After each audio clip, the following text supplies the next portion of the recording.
સ્વાગત છે મિત્રો ઉજ્જુગાન ચેનલમાં। આ વિડીયોમાં આપણે વાત કરવાના છીએ કે તમારે આધાર કાર્ડની અંદર તમારે ડેટ ઓફ બર્થ તમારી જન્મ તારીખ ઓનલાઈન અપડેટ કરવી હોય તો એ તમે કઈ રીતે કરી શકો।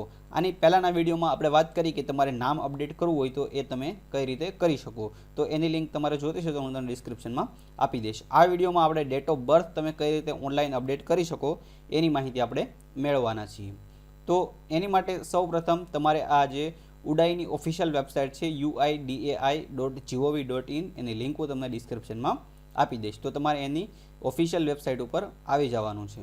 તો એની અંદર તમે અહીંયા અપડેટ આધાર સેક્શનની અંદર અપડેટ ડેમોગ્રાફિક ડેટા ઓનલાઈન એની ઉપર તમારે ક્લિક કરવાનું છે।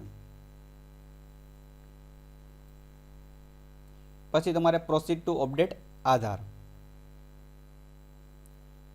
અહીંયા તમારે તમારો જે 12 ડિજિટનો આધાર નંબર છે એ અહીંયા નાખી દેવાનો છે। તો હું અહીંયા નાખી દઉં છું।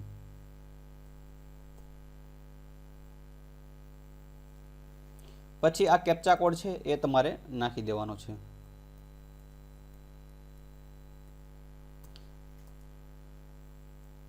પછી તમારે આ સેન્ડ ઓટીપી બટન ઉપર ક્લિક કરવાનું છે, એટલે તમારો જે રજિસ્ટર મોબાઈલ નંબર હશે એની ઉપર તમને ઓટીપી આવશે। જો તમારો મોબાઈલ નંબર આની અંદર રજિસ્ટર કરાવેલો નથી તો તમે આ જે ઓનલાઈન સેવા છે એની કોઈ પણ ઓનલાઈન તમારે નામ અપડેટ કરવું હોય, તમારે જેન્ડર કરવું હોય, ડેટ ઓફ બર્થ કરવી હોય, તમારે એડ્રેસ કરવું હોય તો કોઈ પણ તમે યુઝ કરી શકશો નહીં। કમ્પલસરી તમારે આની માટે તમારો મોબાઈલ નંબર રજિસ્ટર હોવો કમ્પલસરી છે। તો હું અહીંયા સેન્ડ ઓટીપી બટન ઉપર ક્લિક કરી દઉં છું। તો અહીંયા ઓટીપી નંબર છે મારા મોબાઈલ નંબર ઉપર સેન્ડ કરી દેવામાં આવ્યો છે।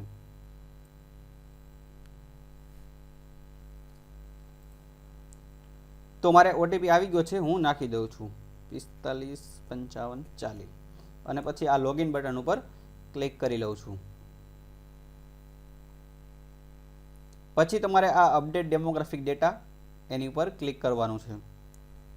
પછી તમને અહીંયા મલ્ટિપલ ઓપ્શન દેખાશે, જેમાં તમે નામ અપડેટ કરી શકો, જેન્ડર કરી શકો, ડેટ ઓફ બર્થ કરી શકો, એડ્રેસ કરી શકો, મોબાઈલ નંબર કરી શકો અને ઈમેલ કરી શકો। તો આપણે અહીંયા આ ડેટ ઓફ બર્થની વાત કરીએ છીએ તો હું અહીંયા ડેટ ઓફ બર્થ સિલેક્ટ કરી લઉં છું, બરોબર છે। અને ડેટ ઓફ બર્થ તમે એક જ વખત તમે અપડેટ કરી શકો છો લાઈફની અંદર, બરોબર છે। તો એ રીતે તમારે અપડેટ કરતી વખતે ખાસ ધ્યાન રાખવાનું છે। પછી ઘણા બધા મિત્રોની કોમેન્ટ આવે છે કે મોબાઈલ નંબર મારે અપડેટ થતા નથી।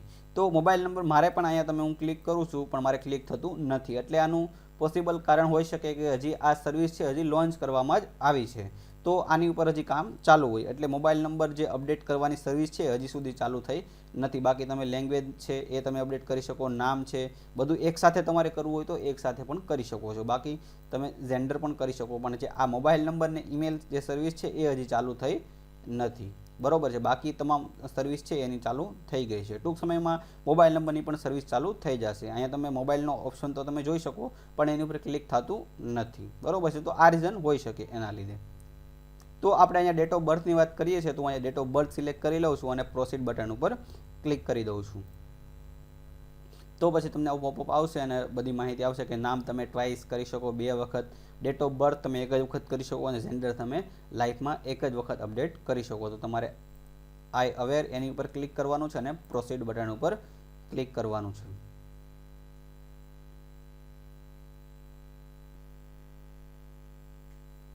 તો અહીંયા તમારી જે કરંટ ડેટ છે એ અહીંયા આવી જશે, તમારે જે અપડેટ કરવી છે એ તમારે અહીંયા સિલેક્ટ કરવાની છે। તો માનો કે તમારે 2001 સિલેક્ટ કરવી છે મારી અપડેટેડ ડેટ, તો હું અહીંયા 2001ની કોઈ પણ રેન્ડમ તારીખ લઈ લઉં છું, બરોબર છે। તમારે જે કરવી હોય એ તમારે અહીંયા રાખવાની છે।